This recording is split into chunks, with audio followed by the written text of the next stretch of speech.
మన ప్రభువును ప్రిరక్షకుడునైనటువంటి యేసుక్రీస్తు ప్రభుల వారి యొక్క ప్రశస్తమైన నామానికి, ఆయన పరిశుద్ధమైన పాదాలకు వేవేల కొలదిగా వందనాలు, స్తుతులు, స్తోత్రాలు చెల్లిస్తున్నాను. దేవుడు ప్రేమించి మన సంఘానికి ఇచ్చిన సంఘ పెద్దలకు ప్రత్యేకమైన వందనాలు. దేవుని పిల్లలైన మీ అందరూ కూడా ప్రభు నామములో వందనాలు తెలియజేస్తున్నాను. దేవుని నామానికి మహిమ కలుగును గాక. హల్లెలూయా. రెండు చేతుల పైకి ఎత్తి చెప్దామా? హల్లెలూయా, హల్లెలూయా. మీరు కూడా మీ ప్రక్క వారితో మీ వందన వచనాలు పంచుకోండి, మీరు చేయి అందించండి. ప్రభు మిమ్మల్ని దీవించును గాక అని చెప్పండి. అయ్యా వందనాలు. ప్రభు మిమ్మల్ని దీవించును గాక. వందనాలు. ప్రభు మిమ్మల్ని దీవించును గాక. చక్కగా వందనాలు చెప్పాలి, చేయి అందించాలి. ప్రభు మిమ్మల్ని దీవించును గాక అని చెప్పండి. మంచిది. ఆలస్యం లేకుండా వాక్యంలోనికి మనందరం కూడా వెళ్ళిపోదాం. ఇంకా కొన్ని మాట్లాడవలసిన విషయాలు ఉన్నాయి. అవి వాక్యం అయిన తర్వాత, ప్రభు బల కార్యక్రమం అయిన తర్వాత మాట్లాడుకుందాం.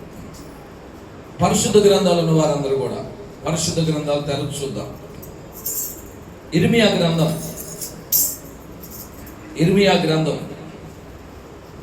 8వ అధ్యాయం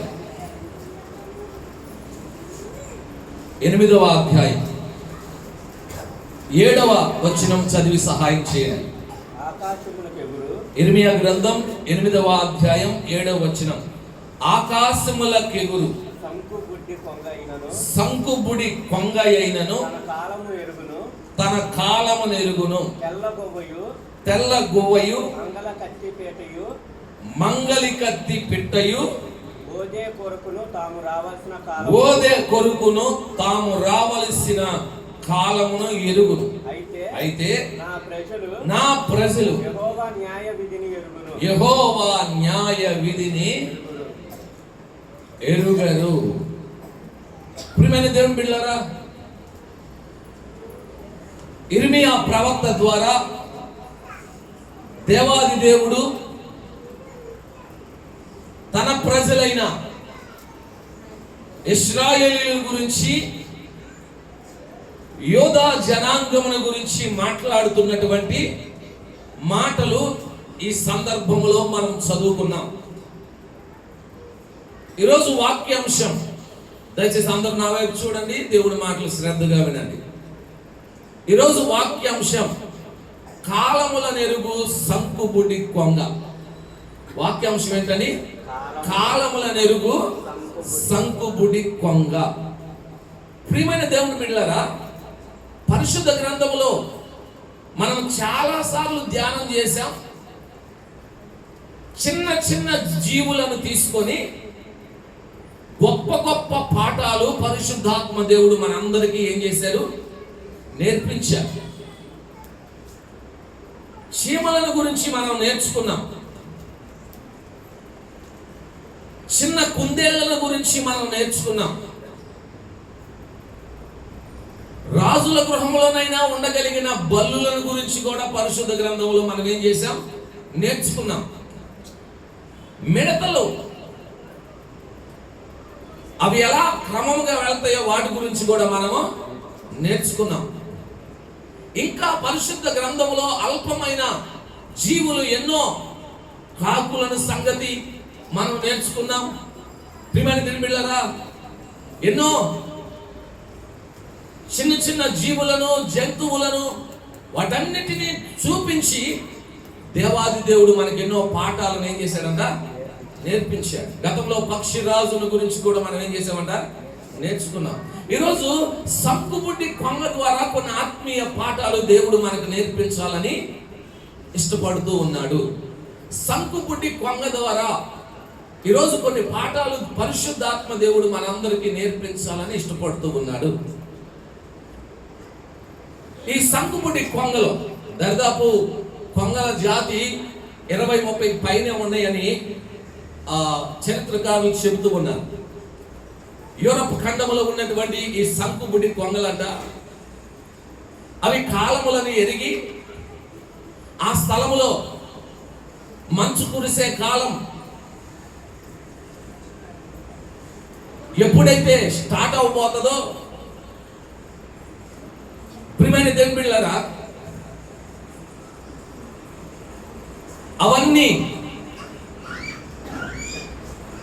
ఆ యూరప్ దేశాన్ని దాటుకుంటూ మన భారతదేశానికి ఏమవుతాయి అంట, వలస వస్తాయి. మన భారతదేశంలో ఉన్న కొన్ని సరస్సులు మీకు తెలిసినట్టుకుంటా, కొల్లేడు సరస్సు అని, పులికాట్ సరస్సు అని. మనకు బాగా తెలిసింది మనకు దగ్గరలో ఉన్నటువంటి గుంటూరు దగ్గర ఉన్నటువంటి ఉప్పలపాడు.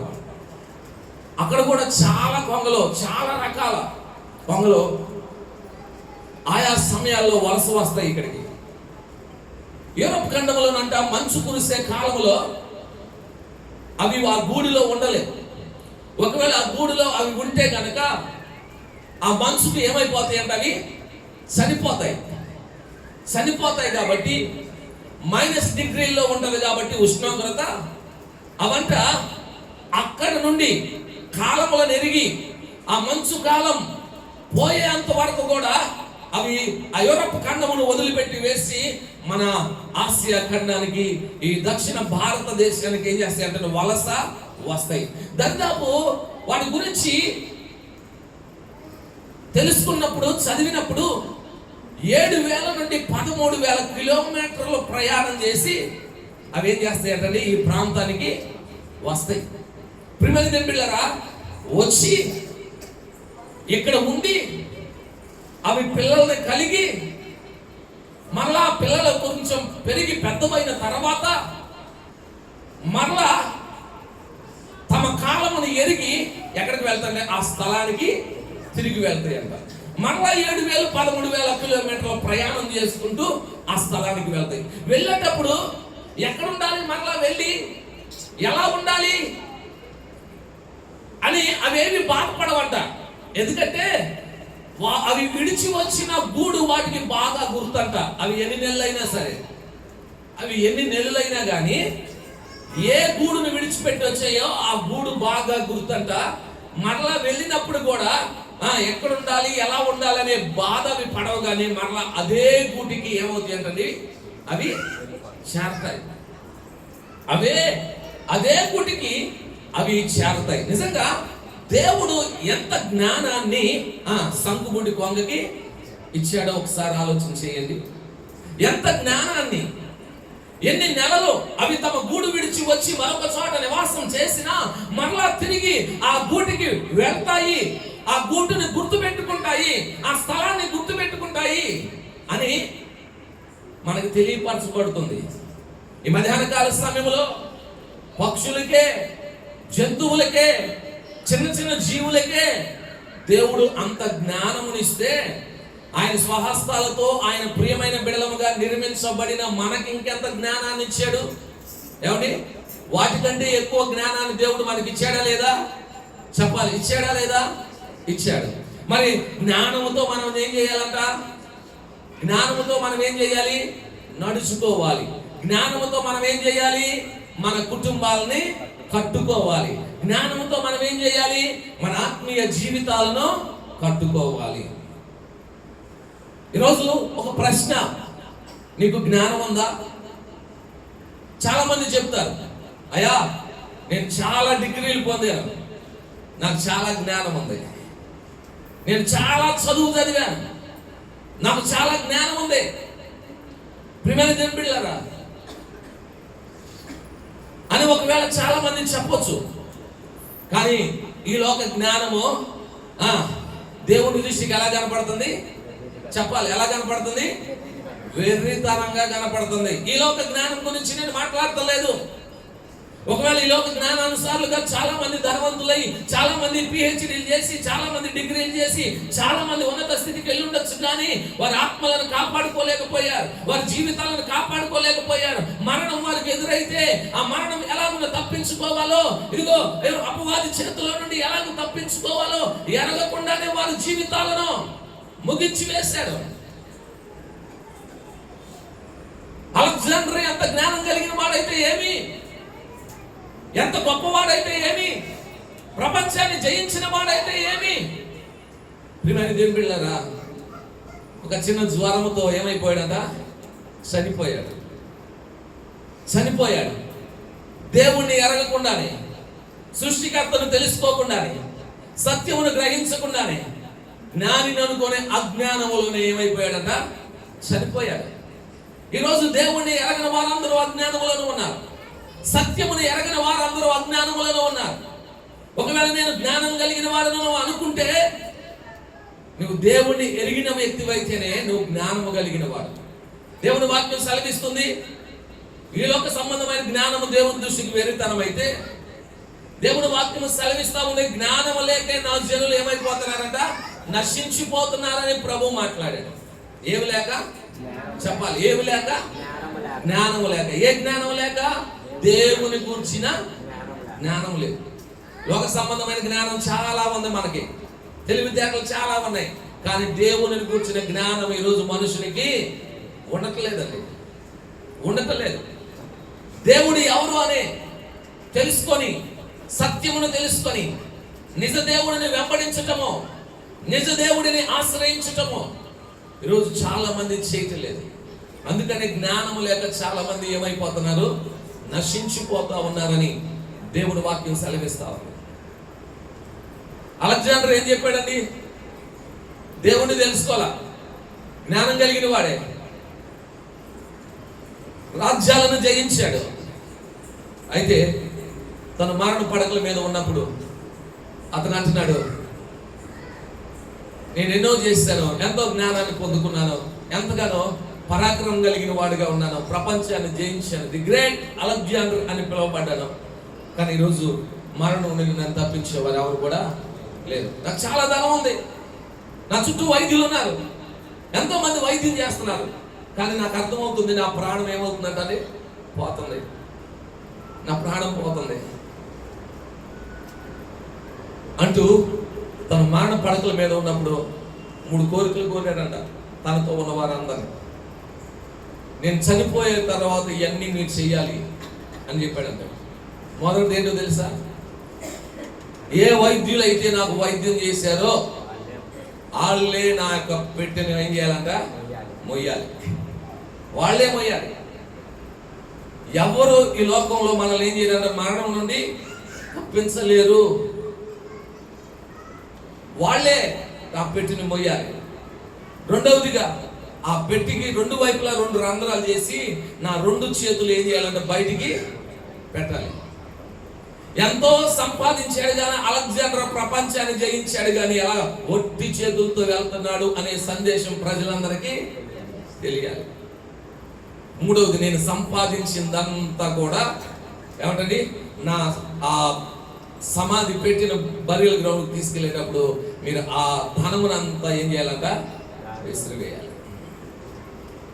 నా ధనం నన్ను రక్షించలేదు, వైద్యులు నన్ను రక్షించలేదు, నేను ఎంతో పేరు గడించాను, కీర్తి గడించాను, ఎంతో సంపాదించాను, కానీ ఒట్టి చేతులతో నేనేమవుతున్నానట? వెళ్ళిపోతా ఉన్నాను. ఇది మన దింపిల్లారా, కొంచెమైనా దేవుని గురించిన జ్ఞానం ఉన్నట్లయితే చక్కగా దేవుని గురించి కూడా చివరి సమయంలో ఏం చేసేవాడు? చెప్పగలిగేవాడు. దేవునికి స్తోత్రం, హల్లెలూయా. ప్రియ దేవుని పిల్లలు, ఈరోజు జ్ఞానంతో మన గృహాలను, మన ఆత్మీయ జీవితాలను, మన కుటుంబాలను ఏం చేయాలి? సామెతల గ్రంథంలో ఇదే కదా ఉంది, జ్ఞానవంతురాలు తన ఇల్లు. ఒక స్త్రీనే తన ఇంటిని చాలా జాగ్రత్తగా ఏం చేయగలిగిద్దంట? కట్టుకోగలిగింది. భర్తను, పిల్లల్ని, ఇంట్లో ఉన్నటువంటి సమస్తాన్ని చక్కపరుచుకోగలిగిన స్థితి స్త్రీ దగ్గరే ఉంది. ఆమె జ్ఞానం కలిగినదైతే తన ఇల్లు కట్టుకుంటుంది. ఒకవేళ జ్ఞానం లేనిదైతే తన ఇల్లును తన చేతులతో ఏం చేస్తుందంట? ఓడబెరుకుంటుంది. ఈరోజు దేవుని పిల్లలంగా మనకి జ్ఞానం కావాలి. సంకుబుడి పంగ ఏముందట?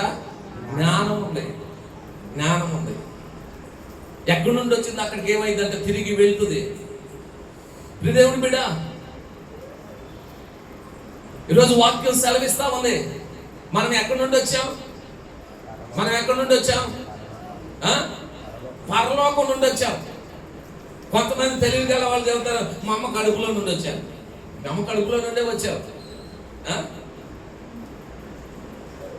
ఆ అమ్మా నాన్నలు ఎవరో తెలుసా?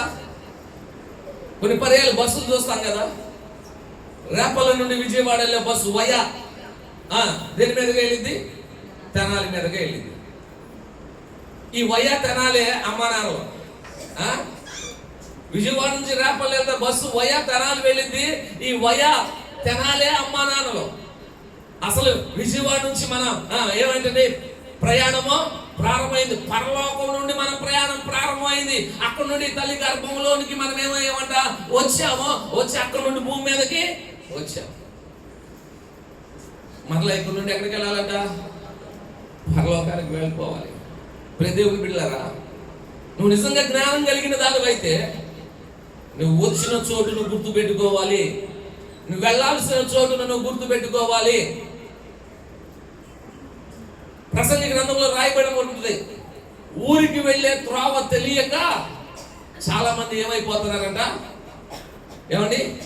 మార్గము తప్పిపోతా ఉన్నారు. నువ్వు ఏ ఊరు నుండి వచ్చావు, నువ్వు ఎక్కడి నుండి వచ్చావు, నువ్వు ఆ దేశమును, నువ్వు ఏ దేశం నుండి వచ్చావు ఆ దేశమును నువ్వు గుర్తు పెట్టుకొని ఉన్నాయి కదా, మరలా నువ్వు తిరిగి వెళ్ళడానికి నీకేం కలుగుతుంది? వీలు కలుగుతుంది అని పరిశుద్ధ గ్రంథంలో ఎన్నో మాటలు రాయబడ్డాయి. నేను మరలా చెప్తున్నాను, ప్రియదేవుని బిడ్డలారా, మనం ఎక్కడి నుండి వచ్చామో గుర్తు పెట్టుకుంటే, ఆ జ్ఞానం మనం ఉంటే అక్కడికి మరలా మనం ఏమవుతా ఉంటారో తిరిగి వెళ్ళగలుగుతాం. ఈ సంగుపుటి కొంగలో జ్ఞానం ఉంది, అలాగే దానిలో ఎంతో ఓర్పు, ఓపిక, సహనం మనం చూస్తా ఉన్నాం. ఎన్ని వేల కిలోమీటర్లు? దరిదాపు 7,000 కిలోమీటర్ల నుండి 13,000 కిలోమీటర్లు ప్రయాణమై అది తనను కాపాడుకోవటానికి, తన పిల్లలను కాపాడుకోవటానికి, ఈ కాలములను ఎదుర్కోవటానికి, ఆ కాలములను తట్టుకోవటానికి, నిలబడటానికి అది ప్రయాణమై ఏమవుతుందంట వస్తా ఉంది. అంత ప్రయాణం చేయటానికి దానికి ఏముండాలంట? చాలా ఓపిక ఉండాలి, చాలా ఓపిక ఉండాలి, ఓర్పు ఉండాలి, సహనము ఉండాలి. ప్రియమైన బిడ్డలారా, నేను చెప్తున్నాను, నేను చాలా దూరాలు ప్రయాణం చేయలేదు. ప్రయాణం చేస్తే చాలా ఇబ్బంది పడతాను. నా జీవితంలో ఎప్పుడు దూర ప్రయాణాలు చేసింది లేదు, తక్కువ. ఒకవేళ డింపి వాళ్ళకి పెళ్ళి అయితే అప్పుడే హైదరాబాద్ అవుతాం, కానీ హైదరాబాద్ కూడా నాకు పెద్దగా పరిచయం లేదు అంతకుముందు, ఎక్కడికి వెళ్ళాల.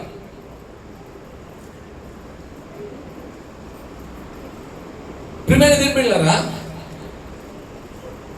కానీ ఈ సంకుముడి కొంగంట వేల కిలోమీటర్లు ఏం చేస్తా వస్తుందంట?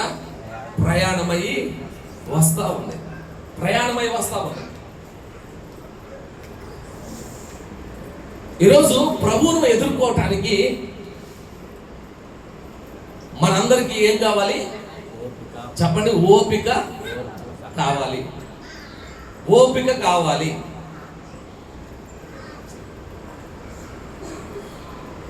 వాక్యం వింటున్న ప్రియ దేవుని బిడ్డ, ఈ మధ్యాహ్న కాల సమయంలో దేవుడు మనతో మాట్లాడుతూ ఉన్నాడు. మనం ఆరాధించే దేవుడు ప్రభు అయిన యేసయ్య సంఘాన్ని తీసుకువెళ్ళటానికి రేపో మాపో మధ్య ఆకాశానికి రాబోతున్నాడు. అక్కడికి వచ్చి కడబోరం రోగబోతుంది. ఆయన ప్రజలను పిలవబోతున్నాడు, తన వారిని. మనం అందరం కూడా మహిమ దేహములు ధరించిన వారమై మేఘ మండలం మీద ప్రభువును మధ్య ఆకాశంలో కలుసుకోవడానికి వెళ్ళబోతున్నాం. సుదూర ప్రయాణం చేయబోతున్నాం. ఆ ప్రయాణం మనం చేయనట్లుగా ఈ లోకంలో మనము దేవుని సన్నిధిలో ఓపిక కలిగిన వారముగా ఉండాలి, ఓపిక కలిగిన వారంగా ఉండాలి, ఎదురు చూసే వారంగా ఉండాలి. మన విశ్వాస యాత్రలో ఆగిపోకుండా, నిలిచిపోకుండా ప్రయాణము చేసే వారముగానే ఉండాలి, ప్రయాణం చేసే వారముగానే ఉండాలి. ఈ సంకుబిడి కొంగ తన గమ్యస్థానానికి ఎలాగో ప్రయాణమై వెళ్తూ ఉందో, మనము కూడా మన గమ్యస్థానమైన పరలోకం వైపు మనము ప్రయాణము చేస్తూనే ఉండాలి. మన విశ్వాస యాత్రలో మనం చనిపోయే వరకైనా కావచ్చు, దేవుని రాకడ వరకైనా కావచ్చు, మన ప్రయాణం అయితే మాత్రం ఏమవ్వకూడదంట? ఆగిపోకూడదు. ఓపికతో, ఓర్పుతో, సహనముతో నువ్వు దేవుని సన్నిధిలో కనిపెడుతూ నీవు నీ ప్రయాణాన్ని ఏం చేయాలంట? కొనసాగిస్తూనే ఉండాలి. నీ కుటుంబాన్ని రక్షించుకున్నట్లుగా, లేదా నీ ఆత్మను రక్షించుకున్నట్లుగా. ప్రియమైన దేవుని బిడ్డలారా, నీవు ఎల్లప్పుడూ ప్రయాస పడాలి.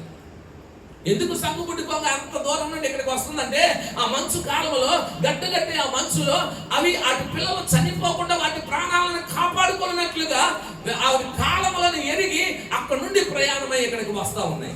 మరి మనం కూడా మన ప్రాణాలను కాపాడుకోవాలి లేదా? ఏమండి, దేవుడిచ్చిన జీవితాలను కాపాడుకోవాలి లేదా? ఈ దేహాలను కాపాడుకోవాలి లేదా? దేవుడు మనలో ఉంచిన ఆ ఆత్మను మనం కాపాడుకోవాలి లేదా? కాపాడుకోవాలి అంటే మనం కూడా ప్రయాణము చెయ్యాలి, ఓపికతో ప్రయాణము చెయ్యాలి. ప్రియమైన బిడ్డలారా, మన విశ్వాస యాత్రను ఏం చేయాలంట? కొనసాగించాలి. మనం గమనించినట్లయితే పరిశుద్ధ గ్రంథంలో హానోకు గురించి రాయబడింది కదా. హానోకు ఒక చక్కటి ఉదాహరణగా ఉన్నాడు ఎత్తబడే సంఘానికి. ఈ హానోకు గురించి రాయబడిన మాటలు, హానోకు దేవునితో నడిచాడు. ఆయన వివాహం చేసుకొని బిడ్డలను కలిగి కుమారులను కుమార్తెలతో కలిగి దేవునితో ఏం చేశాడంట? నడిచాడు అని దేవుని వాక్యం సెలవిస్తుంది. ఎప్పటి వరకు నడిచాడండి? ఎప్పటి వరకు నడిచాడు? ఆయన ఈ లోకం నుండి దేవుని దగ్గరికి కొనుక్కోబడే వరకు నడిచాడా లేదా? నడిచాడు. మధ్యలో పరుగు ఏమన్నా ఆగిపోయిందా? మధ్యలో నడకేమన్నా ఆగిపోయిందా? నిజంగా హానోకులో ఎంత ఓపిక ఉంది! ప్రియమైన దేవుని బిడ్డలారా, కుటుంబం ఉంది, భార్య ఉన్నారు, పిల్లలు ఉన్నారు. ఏమంటే చాలా బాధ్యతలు హానోకు మీద ఉన్నాయి. ఇప్పుడైతే చిన్న చిన్న కుటుంబాలే. ఇప్పుడైతే ఒకరు ముద్దు ఇద్దరు హద్దు. కానీ అప్పుడైతే చాలా మంది బిడ్డలు ఉండేవారు. యాకోబుకి ఎంతమంది సంతానం? ఎంతండి? 12 మందేనా? 13 మంది సంతానం. 13 మంది సంతానం. ప్రియమైన బిడ్డలారా, మరి హానోకు కూడా రాయబడిన మాట, కుమారులను కుమార్తెలను కంటూ దేవునితో ఏం చేశాడంట? అంటే ఎన్ని బాధ్యతలున్నా, తనకి ఎన్ని సమస్యలున్నా దేవునిని స్తుతించటం గాని, దేవునికి ప్రార్థించటం గాని, దేవునితో నడవటం గాని ఆపలేదు హానోకు. ప్రియమైన బిడ్డలారా, నేను అంటాను, హానోకు ఎంత బ్యాలెన్స్డ్గా తన కుటుంబాన్ని, దేవుణ్ణి కూడా ఏం చేశాడంట? నడిపించాడు. తెలుసా, ఈరోజు కొంతమంది కుటుంబ జీవితంలో అసలు సమయమే లేదయ్యా దేవునికి అని చెప్పేవాళ్ళు చాలా మంది ఉన్నారు. పెళ్ళి అయిపోయింది, పిల్లలు ఉన్నారు, బాధ్యతలు ఎక్కువైపోయినాయి, భారాలు ఎక్కువైపోయినాయి, ఏమొస్తామండి దేవుని సన్నిధికి, ఎక్కడని సమయం కుదరట్లేదండి అని మాట్లాడే వాళ్ళు చాలా మంది ఉన్నారు. నీ చిన్న కుటుంబంలో నువ్వు దేవునితో సమయం గడపడం కుదరకపోతే, మరి హానోకు అంత పెద్ద కుటుంబాన్ని కలిగి, వారిని పోషించే బాధ్యతను కలిగి, వారందరినీ చక్కపరిచే బాధ్యతను కలిగి, తన కుటుంబంలో యజమానిగా ఉండి ఆ బాధ్యతలన్నీ నెరవేరుస్తూనే దేవునితో ఏం చేశాడంట? నడిచాడు. ప్రియమైన పిల్లరా, ఎంత చక్కని మాట రాయబడి ఉంది తెలుసా? హానోకు దేవునికి ఇష్టుడై ఉన్నాడు కాబట్టి ఏమంటే దేవుడు అతను ఏం చేశాడంట? కొనిపోయాను. హానోకు మరణం చూడాల ఈ భూమి మీద. హానోకు మరణం చూడకుండా ఎక్కడికి కొనిపోబడ్డాడు? పరలోకానికి కొనిపోబడ్డాడు. ప్రియమైన బిడ్డలారా, కొనిపోబడ్డాడు. దేవునితో నడుస్తూ కొనిపోబడ్డాడు. నువ్వు కూడా ఒకవేళ ఈ లోకంలో నువ్వు బ్రతుకున్నప్పుడే దేవుని రాకడ వస్తే, నువ్వు దేవునితో నడుస్తూ, దేవునితో కొనసాగుతూ, దేవునితో పరిగెత్తుతూ, నువ్వు విశ్వాస యాత్రలో వెళ్తూనే నువ్వు దేవుని దగ్గరికి ఏవాలంటే మహిమ దేహంతో మేఘ మండలం మీద దేవుని దగ్గరికి కొనిపోబడాలి. అలా వెళ్ళాలంటే మనలో కూడా ఏం కావాలంట? ఓపిక చాలా అవసరం. ఓర్పు, సహనం చాలా మనకి అవసరం. ప్రియమైన దేవుళ్ళారా, అవసరం. ఎక్కడ కూడా నిరుత్సాహపడద్దు. ఆత్మీయ జీవితంలో ఎక్కడ కూడా వెనకబడిపోవద్దు, ఎక్కడ కూడా తప్పిపోవద్దు, జారిపోవద్దు, ఆసక్తిని కోల్పోవద్దు, నీ ఆత్మీయ జీవితం చల్లారిపోనివద్దు. ప్రియమైన దేవుని బిడ్డ, ఎక్కడ కూడా ఓపికతో పరిగెత్తు, ఓపికతో ఫలించు. చాలా పర్యాలు మనం చెప్పుకుంటా ఉంటాం. యాకోబు పత్రికలో రాయబడిన మాట, వ్యవసాయకుడు ఒక విత్తనం వేసి పంట వేసి ఆ పంట చేతికి వచ్చేంత వరకు దాని కొరకు ఏం చేస్తాడంట? ఓపికతో కనిపెడతాడంట. కనిపెడతాడా లేదా? ఏమండి, ఇప్పుడు మన ప్రాంతాల్లో వరేస్తున్నాం, వరి నాటుతున్నాం, నాటగానే పెరిగి పెద్ద అయిపోయి మన చేతికి ఒడ్లు వచ్చేస్తాయా? ఎంత సమయం వాటికి? ఒక 6 నెలల సమయం ఉంది కదండి. ఆ 6 నెలల సమయంలో ఆ వ్యవసాయకుడు ఆ నాటబడిన నారుని జాగ్రత్తగా కాపాడుకుంటూ, మందులు కొడుతూ, నీళ్లు పెడుతూ, అది ఎదుగుతున్నట్లుగా, అది ఫలించినట్లుగా, అది దాని చేతికి వచ్చేదాకా, ఆ పంట తన ఇంటికి వచ్చేదాకా ఓపికతో దాని కొరకు ఏం చేస్తాడంట? కనిపెట్టుకొని ఉంటాడు. దేవుడు అంటున్నాడు, మీరు కూడా అలాగే కనిపెట్టుకొని ఉండండి. ప్రభు రాకడ వరకు కనిపెట్టుకొని ఉండండి. న్యాయాధిపతి వాకిట యొద్ద ఉన్నాడు, ఆయన రాబోతున్నాడు. ఆయన కొరకు మీరు కనిపెట్టుకొని ఉండండి, ఓపికతో కనిపెట్టుకొని ఉండండి అని దేవుడు వాక్యం మనకేం చేస్తుంది? సెలవిస్తా ఉంది. మరొక విషయం కూడా మీ అందరికీ తెలియజేస్తాను. సంకుబుడి కొంగ మనం నేర్చుకోవాల్సిన ప్రాముఖ్యమైన విషయం ఏంటంటే, కాలములను ఏం చేస్తుంది? ఎరుగుతుంది. వేసవ కాలం, చలికాలం, కాలాలు ఉన్నాయి కదండి. మీ అందరికీ నేను ప్రత్యేకంగా చెప్పాల్సిన పని లేదు. ఆ కాలాలన్నీ మనకి తెలుసా లేదా? తెలుసు. ఏమండి, నిజంగా దేవుడు అంటున్నాడు, సంకుబుడులు కొంగలైనా కాలాన్ని ఎరుగుతున్నాయి, కానీ నా ప్రజలు నా న్యాయ విధులను ఏం చేయట్లేదు? ఎరగట్లేదు. ఈ మాట చదివినప్పుడు నాకు ఒక మాట గుర్తొచ్చింది. అదేంటంటే యెషయా గ్రంథం 1వ అధ్యాయంలో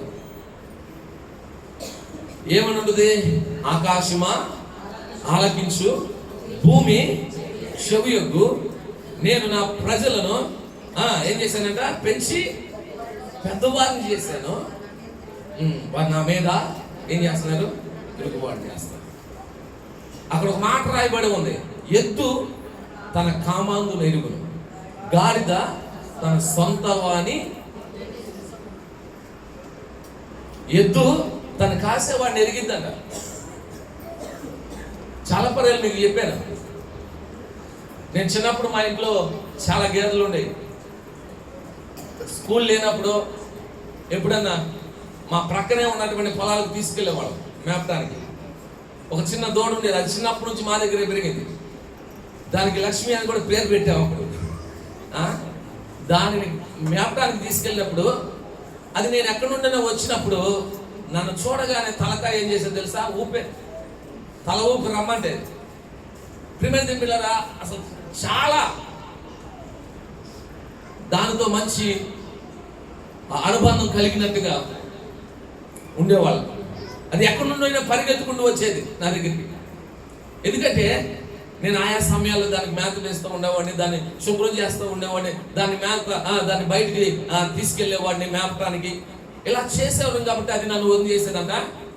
అందుకే ఎద్దు తన కామాందున, గాడిద కూడా ఏం చేసిందంటే తన సొంత వాణి దొడ్డిని ఎరుగుతుంది. కానీ ఇశ్రాయేలుకి ఏం లేదు? తెలివి లేదు. దేవుని తెలుసుకోవట్లా,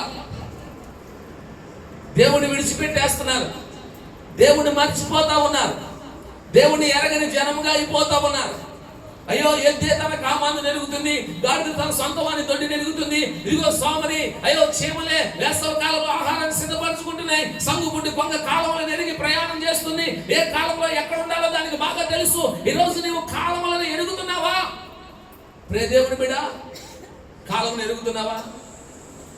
ఇది రక్షణ కాలం అని, ఇది ప్రభువును వెదకవలసినటువంటి కాలం అని, ఇది సిద్ధపరచబడవలసినటువంటి కాలం అని, ఇదే మిక్కిలి అనుకూల సమయం, ఇదే రక్షణ దినమని, ఇది రక్షణ పొందవలసిన కాలం అని ఈరోజు నువ్వు ఎరుగుతున్నావా? ప్రభువుని ఎరిగావా? ప్రభువుని సొంత రక్షకునిగా అంగీకరించావా? ఆయన నీ హృదయంలో చేర్చుకున్నావా? సృష్టికర్తకు నీ హృదయంలో స్థానం ఉందా? ప్రియ దేవుని బిడ్డ, అల్ప జీవులైన చాలా కాలములను ఎరుగుతున్నాయి, కానీ ఈరోజు మనుష్యుడు ఏం చేయట్లేదంట? కాలములను ఎరిగి నడుచుకోవటం లేదు. మన సామెతల గ్రంథంలో చదివాం కదా, సోమరి ఎక్కడికి వెళ్ళమంటాడు? సోమరి చీమల దగ్గరికి వెళ్ళు, వాటి నడతను కనిపెట్టి బుద్ధి తెచ్చుకో. దేని చూసి మనుషుడు బుద్ధి తెచ్చుకోవాలంట? చీమలో. మన జీవితంలో చాలా పర్యాలు ప్రతిరోజు చీమలను చూస్తాం కదండి. చూస్తామా లేదా? చూస్తాం. చీమలు మనకేం కొత్త కాదు కదా.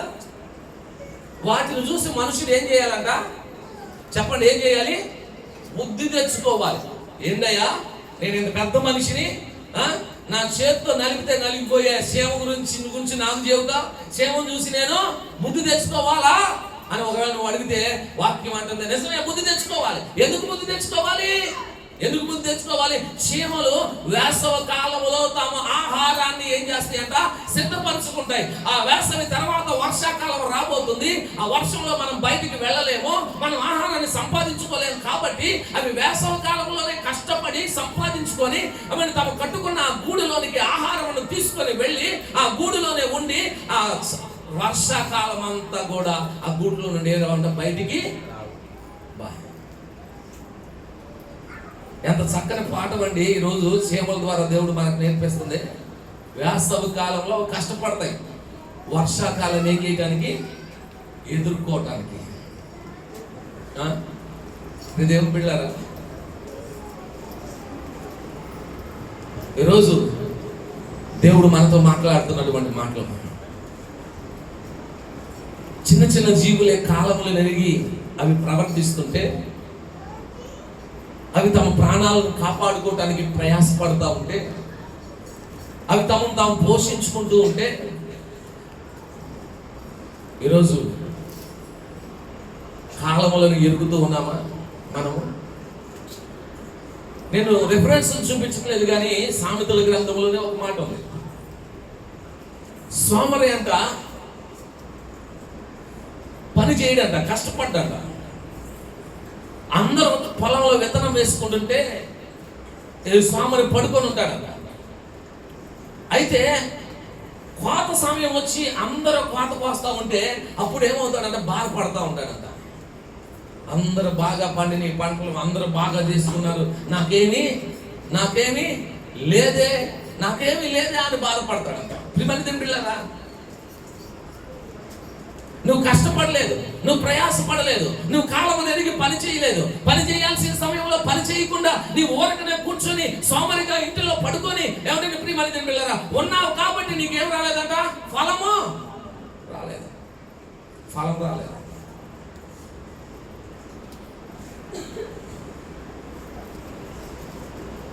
ప్రియదేవి బిళ్ళరా, సోమరి వాని చేను నేను దాటి రాగా దాంట్లో ఏమున్నాయంట? గచ్చ పొదలు, ముళ్ళ తొప్పలు.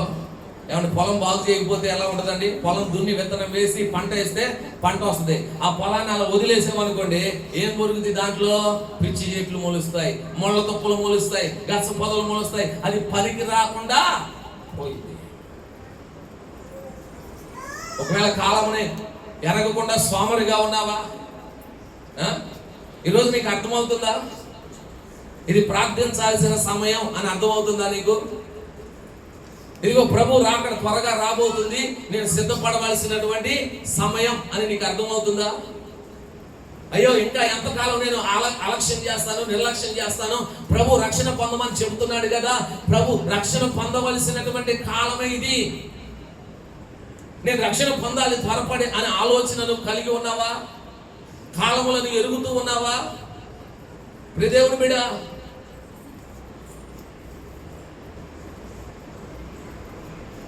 ఒక మాట చెప్తాను. అపవాది గురించి రాయబడిన మాట, రిఫరెన్స్ చూపించను కానీ, అపవాది అంట తనకున్న సమయము, ఫిల్ ఇన్ ద బ్లాంక్స్.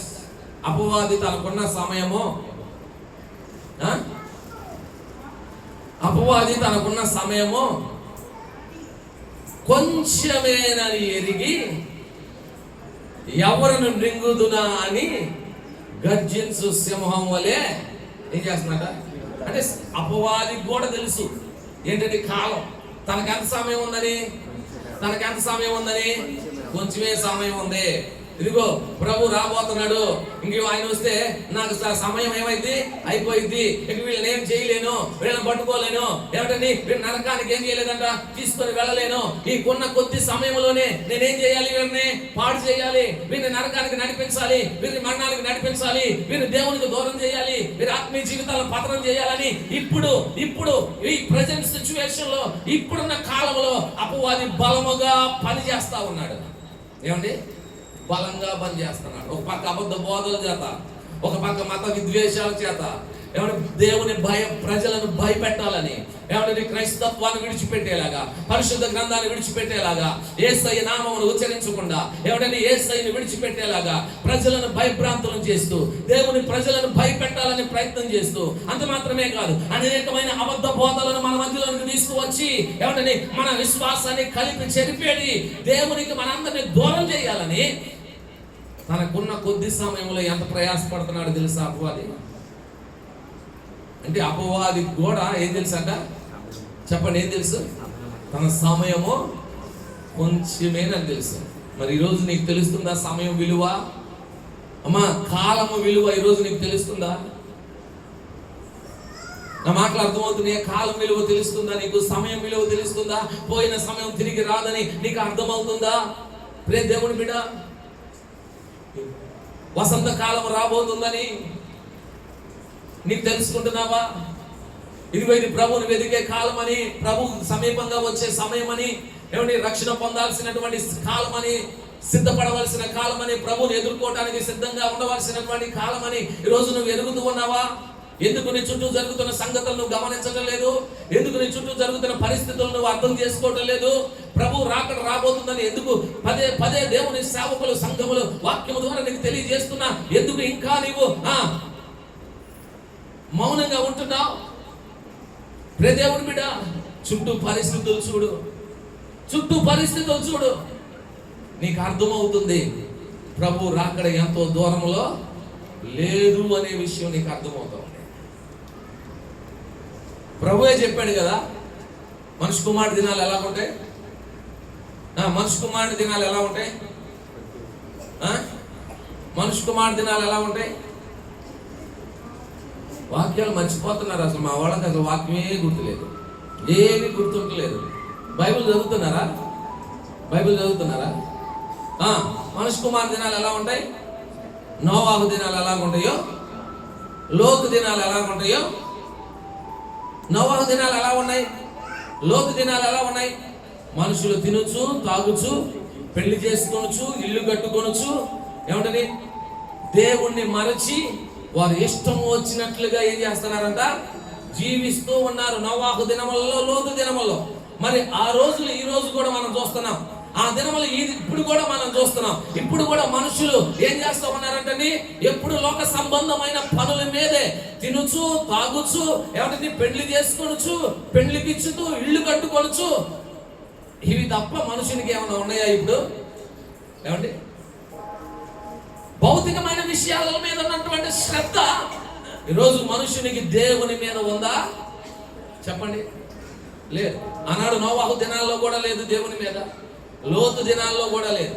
ప్రజలంతా పాపం విచ్చలవిడిగా పాపం చేస్తూ, త్రాగుచు, తినుచు, అయ్యో జలప్రలయం వస్తుందని ఓడగట్టుకుంటున్న నోవాహు దగ్గరికి వచ్చి కూడా ఎగతాళి చేశారంట, హేళన చేశారంట. దేవుడు దేవుడు అంటావు, జలప్రలయం వస్తుందంటావు, ఏయో చెప్తావు, నీకేమైనా పిచ్చెక్కిందా నోవాహు? మేమెంత ఎంజాయ్ చేస్తున్నాం, మేమెంత సంతోషంగా ఉన్నాం, ఇదిగో తినుచున్నాం, తాగుచున్నాం, ఏమైనా ఇష్టం వచ్చినట్లు జీవిస్తున్నాం, ఇష్టం వచ్చినట్లుగా బ్రతుకుతున్నాం, ఏమని పెళ్లి చేసుకుంటున్నాం, ఇల్లు కట్టుకుంటున్నాం. కట్టుకోండి, చేసుకోండి. ఒక్కసారిగా వాడ నిర్మించడం అయిపోయింది. దేవుడు పిలుపు వచ్చేసింది. అయ్యా పిలువు, ప్రజల్ని వస్తారేమో అంటే ఒక్కడు కూడా రాలేదు. నోవాహు జంతువులన్నిటిలో మగదే ఆడదాన్ని నోవాహు ఓడలోకి ఎక్కించి తాను తన కుటుంబం ఓడలోకి ఎక్కారు. దేవుడు తలుపు మూసేసేసాడు. ఏమంటే ఆకాశ వాక్యములు విప్పబడ్డాయి, అగాధపు తూములు తెరవబడ్డాయి, జల ప్రళయం వచ్చింది. కట్టుకున్న ఇళ్ళు ఏమైపోయినాయి, పెళ్లిళ్ళు చేసుకున్న భార్యలు ఏమైపోయారు, భర్తలు ఏమైపోయారు, పిల్లలు ఏమైపోయారు. అప్పటిదాకా తిని త్రాగి ఇష్టం వచ్చినట్టుగా పాపం చేస్తూ వారి ఇష్టానుసారంగా బ్రతికిన మనుషులందరూ ఏమైపోయారట? ఒక్క రోజులో చచ్చిపోయారండి. ఒక్క రోజులోనే. నేను అంటాను, ఈరోజు నీ ప్రయాస ఎప్పుడు కూడా భౌతికమైన విషయాలు మాత్రమే కాదు. కావాలి, మన ఈ లోకంలో బ్రతకడానికి ధనం కావాలి, పోషింపబడాలి, మనం బ్రతకాలి. కానీ అదే జీవితం కాదు. ఏమంటే అదే జీవితం కాదు. మనము ఈ లోక సంబంధంగానే భౌతికమైన వాటి మీద కాదు, మనం దేవుని మీద ఏముంచాలంట? చెప్పాలి, ఏముంచాలి? దృష్టి నిలపాలి, దృష్టి నిలపాలి. ప్రియదేవుని పిల్లారా,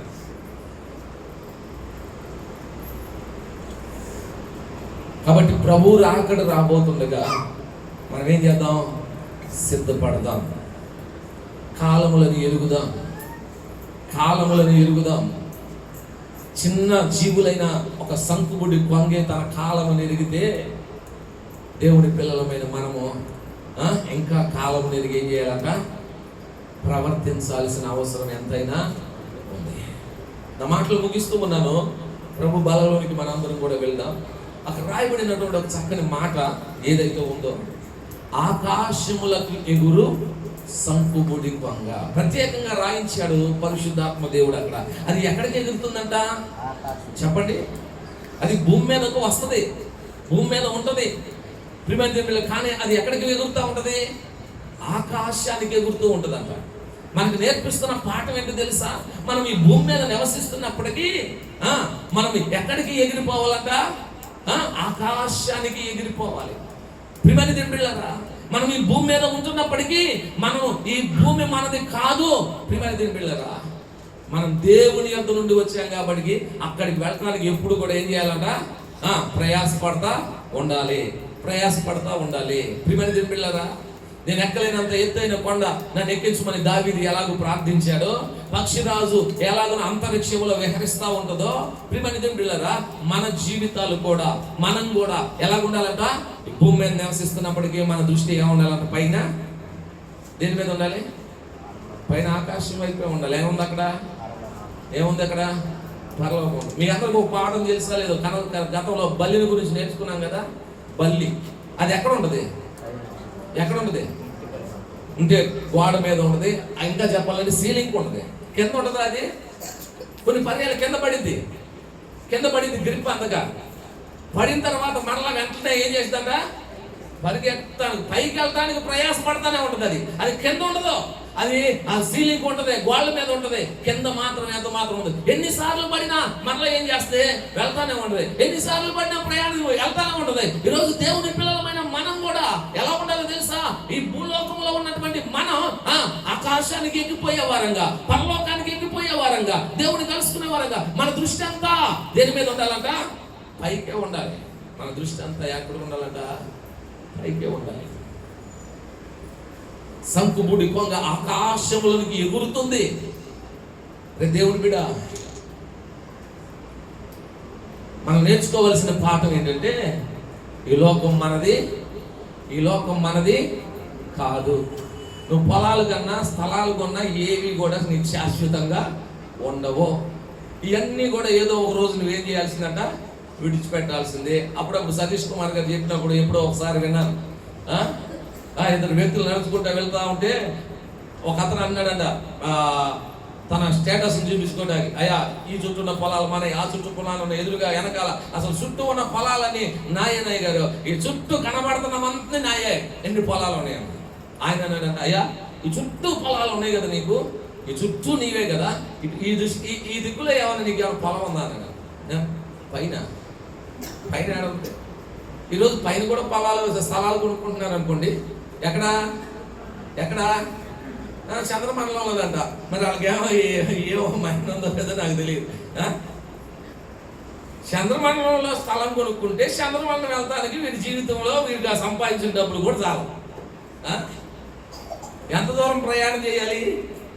ప్రిమిటివ్ బిడ్డలారా, మనం సంపాదించుకునేవి కూడా చాలు. కొంతమంది చంద్రమండలంలో కూడా స్థలం కొంటున్నారంట. రేపు మాకు మనుషులు అక్కడ కూడా వెళ్తారు. ముందుగానే మనం ఏం చేద్దాం? అక్కడ కొనుక్కుంటే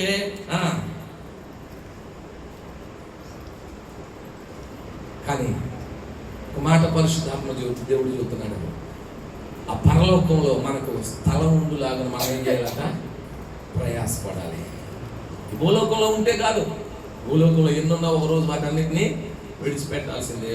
పరలోకంలో మనకేముండాలి? స్థలం ఉండాలి. అక్కడికి మనం ఏమవ్వాలంట? వెళ్ళాలి.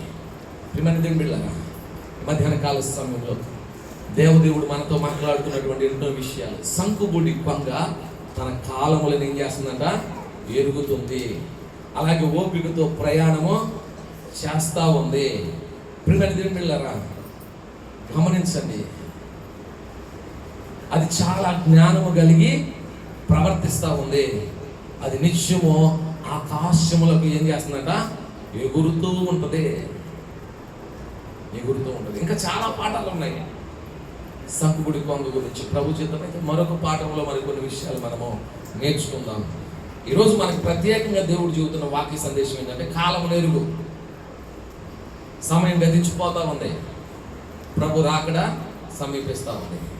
ఇది రక్షింపబడాల్సిన కాలం అని, ఏమండి, ఇది మనం దేవుని కొరకు సిద్ధపరుచుకోవాల్సినటువంటి కాలం అని, దేవుని సువార్తను ప్రకటించాల్సినటువంటి కాలం అని, దేవుణ్ణి వెతకవలసిన కాలం అని, దేవుని కొరకు పరిగెత్తాల్సినటువంటి కాలం అని, ఆ నిత్య జీవాన్ని పొందాల్సినటువంటి సమయం ఇదే అని. ఈ సమయం పోతే మరలా రాదు. కాబట్టి దేవుడు మనతో మాట్లాడుతున్నాడు. నేను చెప్తున్నాను కదా, మరలా 40వ రోజు బాప్తిజం కార్యక్రమాలు ఉంటాయి అని చెప్పాను. మరి ఎంతమంది బాప్తిజం పొందడానికి సిద్ధపడ్డారో నాకు తెలియదు. ఒకవేళ ఈ వారం అడుగుతున్నానో వచ్చే వారం కూడా అడుగుతాను. వాళ్ళు ఎవరైనా బాప్తిజాలు పొందాలనుకున్న వారు ఎవరైనా ఉన్నారా సంఘంలో? 40వ రోజు ఒకవేళ ఉంటే చేతులు ఎత్తండి. 40వ రోజు బాప్తిజం పొందాలి అనుకున్న వారు ఎవరైనా ఉంటే, ఎవరైనా ఉన్నారా? ఇంకా రాని వాళ్ళు ఎవరైనా ఉన్నారా? రాని వాళ్ళు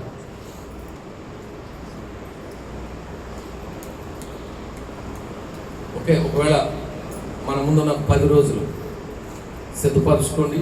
ఒకవేళ ఎవరైనా బాప్తిజాలు పొందాలి అనుకుంటే సిద్ధపడండి.